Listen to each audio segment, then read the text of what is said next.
You have found yourself on Locked On Bulls. And on today's episode, me and Pat will be talking about the return of Alex Caruso. It's coming. He's been cleared for practice. We'll also be talking about, should Kobe White get a chance to start, and previewing the game coming up against the Pistons today. All that on today's episode of Locked On Bulls. You are Locked On Bulls, your daily podcast on the Chicago Bulls, part of the Locked On Podcast Network, your team every day.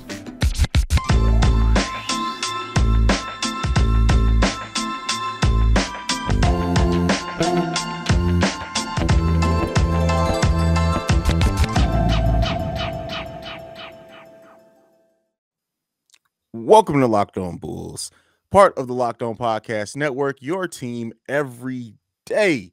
You can follow Pat at Pat the Designer. You can follow me at CEO Haize. And today we're going to be talking about Alex Caruso and his return. Pat, I don't know where you were, but this was the news that I needed to wait. I needed some positive news. Bulls Nation needed some positive news, and it came down today. Alex Caruso has been cleared for contact practice, which really puts him at a week at the most, probably, unless he has a setback, until he comes back playing for the Chicago Bulls. What do you make of this news? How do you feel about it? Well, I was reacting to the news that Aaron Rodgers was staying in the division. So this was great news to hear, to get my day moving in the right direction. No, listen, we've kind of been, I don't want to say gloom and doom, but we've kind of talked about Caruso and Lonzo coming back as a footnote point at this point, based on what we've seen on the floor. But let's not get it twisted. Adding those guys back in, they are key pieces to what the Chicago Bulls want to do here. They are key pieces that help you compete in these games versus Philadelphia, Memphis, these teams that we've kind of struggled against, these top teams that you haven't had. And for some reason here in Chicago, we don't give the Bulls that same leeway we give other teams outside. When they're hurt, it's like, yeah, but everybody's got injuries. But when we're hurt, it's like, no, y'all need to play better. Like that, those two things don't add up. So it's going to be great to get those guys back in the building, man. I really think that Alex Caruso is going to be an injection into the Bulls defense at a minimum, and adding him back in. I'm not going to lie to you. We kind of talked about it yesterday, dog, just breaking down how Tristan Thompson has affected this team. Now you're adding Caruso in there with Tristan, two guys that you know are on the sideline, both coaching, that you know are on the floor, both coaching while it's happening, man. I think it's going to be a real shot in the arm. And hopefully, like you said, we'll see him probably, that Sacramento game, probably the game after that Sacramento game, maybe the Sacramento game, but I would say probably right after that. I'm hoping the Sacramento game, mainly because I predicted he'll be back by the Sacramento game, and it just makes me look good when my predictions come right. But outside of that, I mean, just getting him back. When the team goes through the type of adversity that we're facing right now, it's always good to have something that brings the energy back up, right? And I'm not even just talking about on the court. I just mean from a standpoint of being in the locker room, to have somebody like Alex Caruso come in, and we know he's been in the locker room, right? He's been traveling with the team for a while now, but to know you're getting him back, how does that affect the Bulls' energy? Then to actually have him back, this is something that we need, the fan base needs, whether they want to admit it or not. And it's just, listen, we needed positive news. It's been dark days around here, so to get this news, it definitely helps things a lot. And what do you think about Alex Caruso's return when it comes to the court? Like, how long do you think it may take him to get back acclimated? I've always said that just because Alex is able to do what Alex does, right? Like that's his role. Go out there and do what you do. I don't necessarily think it's going to be a long time for him to get used playing with the players again. Now, it's his wrist, so if he shows any type of, tenderness or anything with their wrist, maybe the mental part of it may take a while to come through. I don't expect that with Alex Caruso. But what about you? Do you think it's going to take a while to get him back acclimated? I don't, because I think that Alex Caruso is the kind of player that when you look at Chicago, he's that hard hat, lunch pail kind of player that we needed on this team. And he's really embodied that. He embodied that in LA, but in LA, this is LA. In Chicago, he's really embodied that hard hat, lunch pail, hard work kind of mentality guy. And I think that's what listen, I don't need Alex Caruso to go out there and drop 25 for me. Now, can he do it? Yeah, sometimes. And is it nice to see Alex Caruso draining the mugs from 3? Absolutely. I see you in the corner, hit that mug right there. But Alex Caruso's not going to come onto the court and not play 110% on the defensive end when we see him the first game back. Like even when he came back, I mean, I think about the defensive impact he had in those first couple of games. He came back before all that mess happened with the other one up in Milwaukee, man. I don't even say, we're not even gonna say his name on this podcast. Yeah. I'm not gonna bring that animosity to Bulls Nation. You know what I'm saying? We ready to incite something. But no, he in a couple of games back from an injury that had kept him out for months. An instant impact defensively. I expect to see the same thing. He's a high IQ player. His instincts are always there. Even when he's off the court, he's still helping guys. You saw him in the game last night a couple nights ago versus Philly, where he's making the adjustment. And he's letting Zach know, he's letting Zach know this is what adjustment you need to make to stay in front of Thibault defensively on that play and stuff like that. You know what I'm saying? So Caruso's going to come back. He's going to be 100%, and he's already smart enough to know where he should be on the floor. So that's going to give him the advantage as well. Definitely. So we got a couple of more injury updates that I want to talk about before we move on to anything else today. Yeah. So we did get an update on Lonzo Ball. Now this one isn't as positive. Now it's not as positive just because it's weird. More uncertainty, right? It was weird. Yeah. So apparently he is not clear, not even on.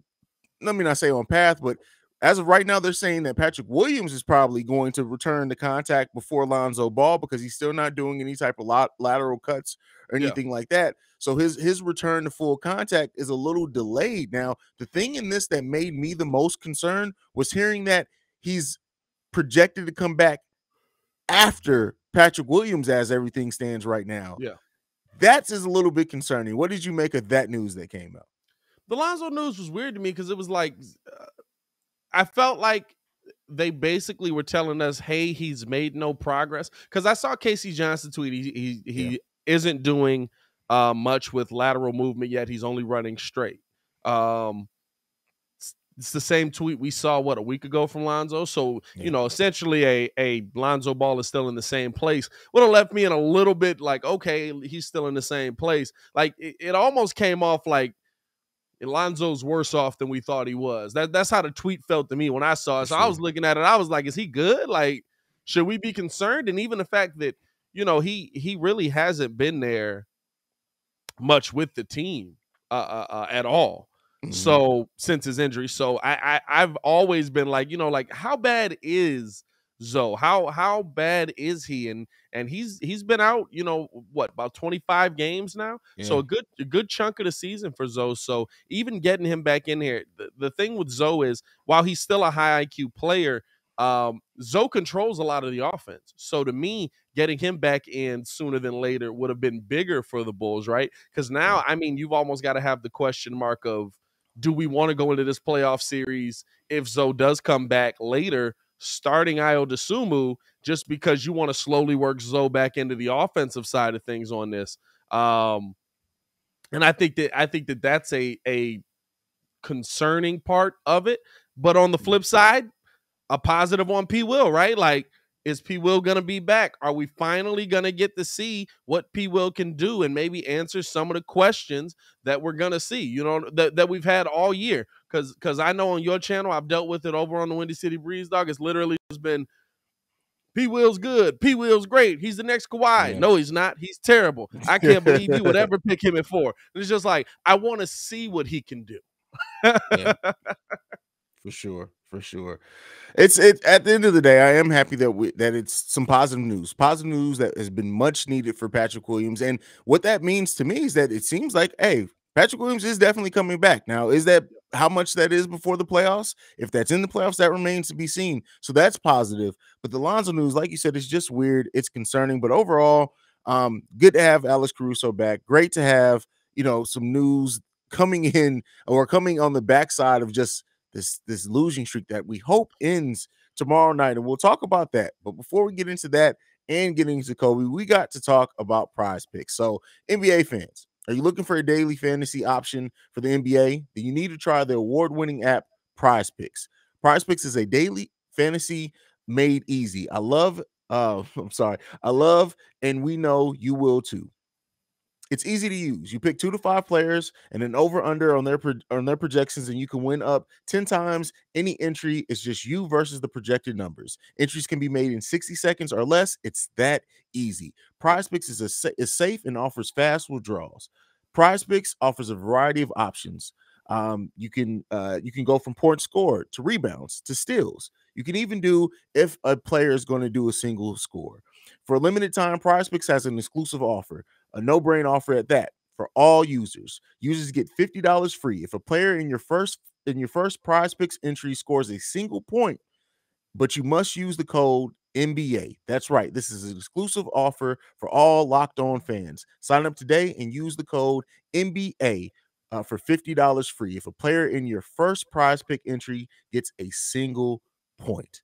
Well, Pat, that being said, so I told you before, and we hyped it a little bit before the end of the last video. Yeah. One of our listeners wanted us to talk about if Kobe should be starting. Now, I don't know about you, Pat, but before the trade deadline, I used to get screenshots all the time of the trade machine from fans. This one is a new one for me.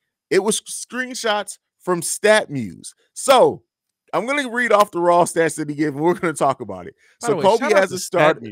Yeah, shout out to them. StatMuse got I give them credit. They be killing it. Bro, you can literally, like, some of those weird LeBron stats that ESPN comes up with so they can talk about LeBron. StatMuse got those. LeBron has scored the most points over a left-handed player under the age of 25, like stuff like that. StatMuse on the right side of the court. On But Kobe White has started this season 10-5. Ayo Dosunmu as a starter 12-13. And so they've used this amongst other stats. They're basically even saying that Kobe should be starting over Lonzo Ball, which is just crazy to me. But I said we were going to talk about it. I feel like it's an interesting thing to talk about. What do you think about, we've talked about like what type of wrinkles, what different thing can this team do to, maybe spruce it up a little bit? Is starting Kobe White the answer to that? What do you think, Pat? I'm so flabbergasted by the comment. You know what I'm saying? Just based on the fact that all year, before the trade went through, it was just either trade Kobe White in the second or like Kobe White's the next Kobe Bryant you can't get rid of. It was like, okay, that was a stretch. No. And the reason I say no is because it's not a slight at Kobe at all, honestly. Mm-hmm. It's speaking to his skill, right? I've got 2 dudes in the offense that can do what Kobe White does. Now, saying that somebody is what was it? He's 10-5. 10-5 and Ayo Dosunmu is 12-13. 12-13. I would tell you to not just look at the numbers in that situation. I would tell you to maybe go see the teams he played, maybe go see the players that he played, maybe go see who was on the floor. And by the way, the fact that Ayo Dosunmu in the starting lineup is more than likely guarding the best player on the floor, as long as that dude's not 6'7" and up. Sometimes they are 6'7". Like we saw Ayo guard Luka at a couple points in the game. Like, that's a fact. What's happening? You know what I'm saying? Like, that's a fact. It's like, oh, okay, we're gonna put him on the large guy. He's not small, I guess, but still, I would say, listen, numbers will tell you whatever you want them to tell you if you dig deep enough, right? Like, there's numbers on one side that can absolutely tell you that Michael Jordan is the greatest player to ever touch a basketball. There's numbers that tell you Kareem's the greatest player. There's a number to tell you LeBron's the greatest player. Whatever number you're looking for, right, you can find that number to work for your argument. So the argument of Ayo Dosunmu is 12-13 and 10-5 for Kobe White, I think that's a little null and void there. You've also seen Ayo be the starter in situations where Kobe White was out. You've also seen Ayo be the starter in situations where most of the players on the court were out. And you saw Ayo earn that starting role at a time where Kobe White was not able to win the starting role. Like, it's not like Billy Donovan woke up one day and was like, yeah, let's give the rookie the job. You know what I'm saying? Like, Kobe White was the first man to get the look, and Kobe White was not playing well. Ayo Dosunmu came out, knocking down shots, making assists, being efficient, playing great defense. Guess what? The rookie earned the job. So Ayo Dosunmu absolutely should be starting. I don't think there's any doubt about that. I'm shocked by the question. I'm not gonna lie to you. Now. I'm still like somebody rocking with Kobe White that heavy. I haven't seen that in a while, bro. It like you would think this was the year that Kobe was drafted. When people just thought he was gonna be the answer. Here's what I'm gonna say to this. I love Kobe White. I've been very vocal on the fact that I want to see Kobe stay on this team long term if it makes sense for everyone. Yeah. Now, I think one thing that we're doing, like you said, stats can tell you anything. But one stat that I'm going to throw out there, and this is key, and this is important. Bulls were ranked 29th in the NBA in points scored off the bench per game before Kobe White came back. Yeah.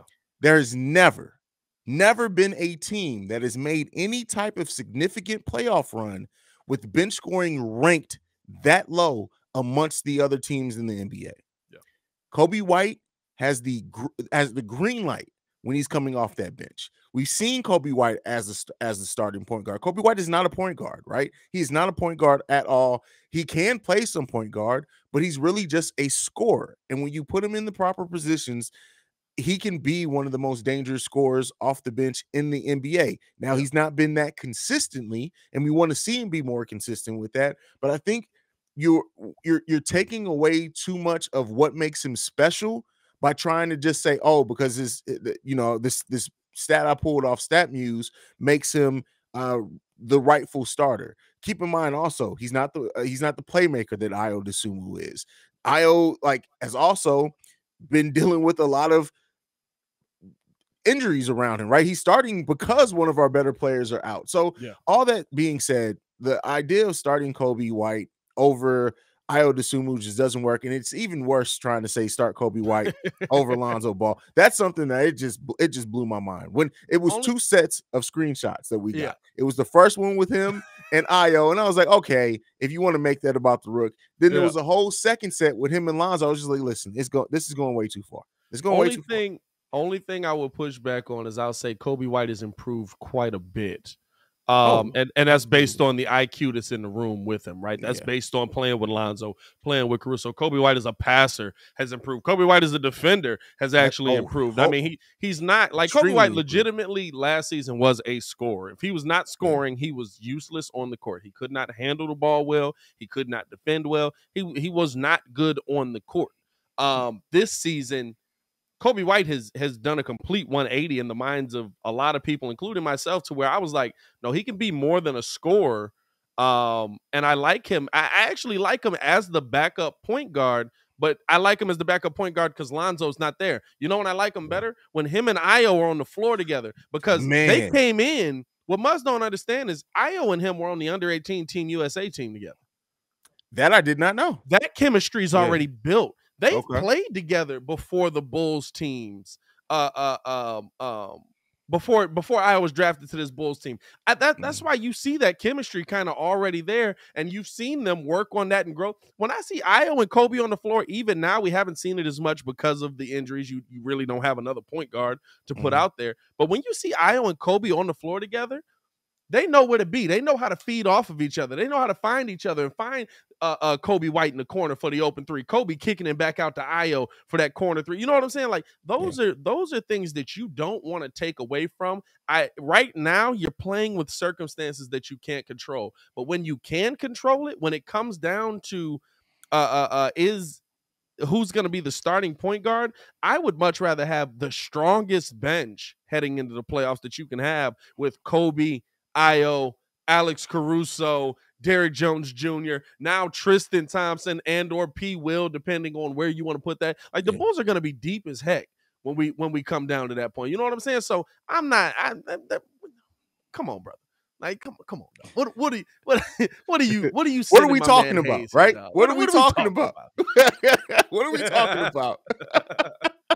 Are you okay? And listen, it like you said, stats can tell you anything that you want to tell them if you want to get certain things out of it. All I'll say is this: you want to Pat's point, you want to have the best bench possible going into the playoffs. And one thing that we've seen, right, with teams that don't have a generational talent on them, typically they need a player to get hot off the bench. I'm talking about Boobie Gibson. I'm talking about Roddy Bubar. I'm talking about JJ Barea. These are players that championship teams needed, right? Yeah. That played huge. Now, Daniel Gibson wasn't off the bench, but nonetheless, you guys get the point. Boobie Gibson, come on now. You get the point that I'm making with that one. Stats will tell you anything.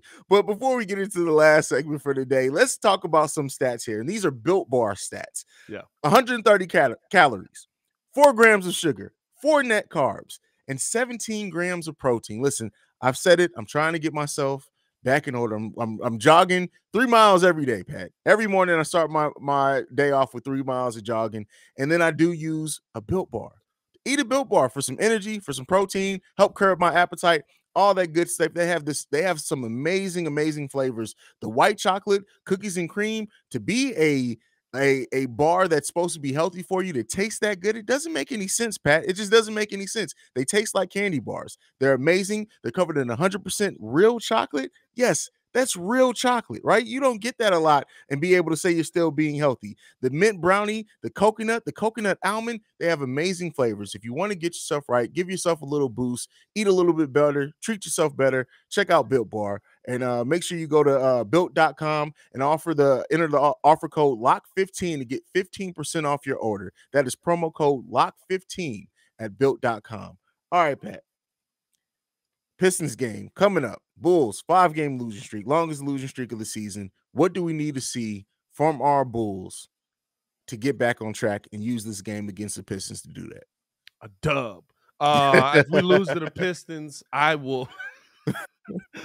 No, I'm not wrong, but no. Here's the thing, right? Pistons are coming in a little hotter than expected as well. Pistons have gotten they've won 5 of their last 7, right? 5 of their last 7, something like that. Yeah, really balling right now. And if you sleep on a team like that when they're playing well, here's the thing: the Pistons in 2 games this year have played us tough. And 1 game we absolutely blew them out by about halftime. I think that mug was over. I was making jokes on the live call, but the Pistons aren't. Think of the Pistons as us last year, right? I like where you go. Think of the Pistons as us last year, and follow me down here, Bulls fans. Listen, y'all know if y'all watch me on my channel, I don't fool with Detroit like that. But think of the Pistons as that team that has talent, has players that absolutely can put them in a winning position, but doesn't have the experience of winning to close out a lot of those games. That's where we were last year. We had Zach LaVine, who remember last year, dog, we were like beating the Lakers by 20 at one point, and we lost that game. We were beating the Hornets by 20 at one point, we lost that game. Yeah. Beating the Warriors by 15, going into the 4th, lost that game. Like, that's who the Pistons are this season. I've seen it so many times when I see them playing Memphis, when I've seen them play the Bulls, when I've seen them play Cleveland. They've had the leads, and then they've kind of piddled them away. Now, they've also got blown out in some games as well, but they're a team that can play you tough. And listen, if you're not on your toes and a team like that, like right now where the Bulls are, and Detroit comes out and punches you in the mouth, it absolutely could stagger this team. So you need to be the one quickly ready to take the blow, dodge the blow, give the blow back, and knock this team out, bro. Show a team that, hey, you're not in our class, and you're not going to be in our class. And we're pissed off that we just lost 5 straight games, and guess who we're taking it out on? You're getting 150 on your head tonight. That is what we need to see. We need to see that. Them look at the rookie and be like, no, not tonight. Listen, we know you're doing good. You're going to be a great player, but hold our beer for tonight, right? Hey, Io got Cade number 2. Listen. But hey, Io got Cade on speed. We also said that about Trae Young for a lot of games, and he came out and dropped 39. Listen, he had a half. hey, if I beat you for 3.5 games, who won the matchup? You know what I'm saying? Yeah, that's true. That's true. But yeah, I would love to see this being a bounce back game. I would love to see this be a game that they step on Detroit's neck and they're like, no, listen, you're not winning this game today. I don't care what you do. We're not letting you win this game today. Go ahead and sit down. Go back home. I think the last time or one of the games we beat them, it was 133-87. I need to see another one of those. That's what I need. can you risk trying things out, trying to work things in, because essentially we saw Billy do that in Atlanta when he put Tristan and Vooch out there together. Mm-hmm. Can you risk that off of a 5-game losing streak here? Or do you have to just go in and say, ball them out? Because listen, there's some things that the Bulls absolutely need to work on. And as sad as it is to say, you're not going to have a ton of practice days here coming down the rest of the stretch. You're going to have to work on some of these things in game. You would rather see it in this 3-game stretch here. You've got Detroit. You've got a struggling Cleveland team who's missing Garland with a hamstring injury, and you're missing and you just lost Jared Allen for possibly the rest of the season, which is wild. With a fractured finger.